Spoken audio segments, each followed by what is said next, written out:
ലൂക്കാ സുവിശേഷം 1-ാം അധ്യായം 49-ാം വാക്യം. ശക്തനായവൻ എനിക്ക് വലിയ കാര്യങ്ങൾ ചെയ്തിരിക്കുന്നു, അവിടുത്തെ നാമം പരിശുദ്ധമാണ്. ശക്തനായവൻ നമുക്ക് വലിയ കാര്യങ്ങൾ ചെയ്തു തരികയാണ്. നമ്മുടെ ജീവിതത്തിൽ ഈ ശക്തനായവന്റെ നിഴലിലാണ് നമ്മുടെ യാത്ര എന്ന് പ്രിയമക്കളെ മറന്നുപോകരുത്. പരിശുദ്ധ അമ്മയുടെ സ്തോത്രഗീതത്തിൽ ഇടം പിടിച്ചിട്ടുള്ളൊരു വചനമാണിത്. ശക്തനായവനാണ് എന്നെ വഴി നടത്തുന്നതെന്ന്. സ്വാഭാവികമായി ക്രെഡിറ്റ് എടുക്കാനുള്ള എല്ലാ സാഹചര്യങ്ങളും അമ്മയുടെ മുമ്പിൽ നിൽക്കുകയാണ്. രക്ഷകനായി ഈശോയ്ക്ക് ജന്മം നടക്കാൻ എന്നെ സ്വർഗം തെരഞ്ഞെടുത്തു എന്നത് ഒരഹങ്കാരത്തിന്റെ ബാക്കിപത്രമാകാനും അമ്മയ്ക്ക് കഴിയുമായിരുന്നു. അമ്മ പറയുക, അല്ല, എനിക്ക് ഈ മഹത്വം തന്നത് സ്വർഗമാണ്, ശക്തനായവനാണ് എന്നെ കരം പിടിച്ച് നയിച്ചത് എന്ന്. ചില ജീവിതങ്ങളെ സ്വർഗം ശക്തിപ്പെടുത്തുന്നത് ഇങ്ങനെയാണ്.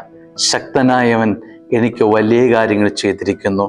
നടന്ന വഴികളെ മറക്കുന്നവൻ, സ്നേഹമുള്ളവരെ, അത് കൃപയുടെ വഴിയല്ല നടക്കുന്നത് ഓർക്കുക. അമ്മ തിരിഞ്ഞു നോക്കുമ്പോൾ ശക്തനായവന്റെ കാലടിപ്പാതകൾ അവളുടെ ജീവിതത്തിൻ്റെ ഉടനീളം കാണുകയാണ്. അമ്മ പറയുകയാണ്, എന്നെ നയിച്ചത് ഈ ശക്തനായവനാണ്. ഒരു ചലഞ്ചിങ് ആയ പവർ പരിശുദ്ധ അമ്മയുടെ കൂടെ ഉണ്ട് എന്നുള്ളതാണ് അവളുടെ ജീവിതത്തിൻ്റെ ചലനശക്തി എന്ന് അമ്മ തിരിച്ചറിയുന്നു. ഈ വചന ശുശ്രൂഷ 365 ദിനങ്ങൾ നാളെ തികയുകയാണ്.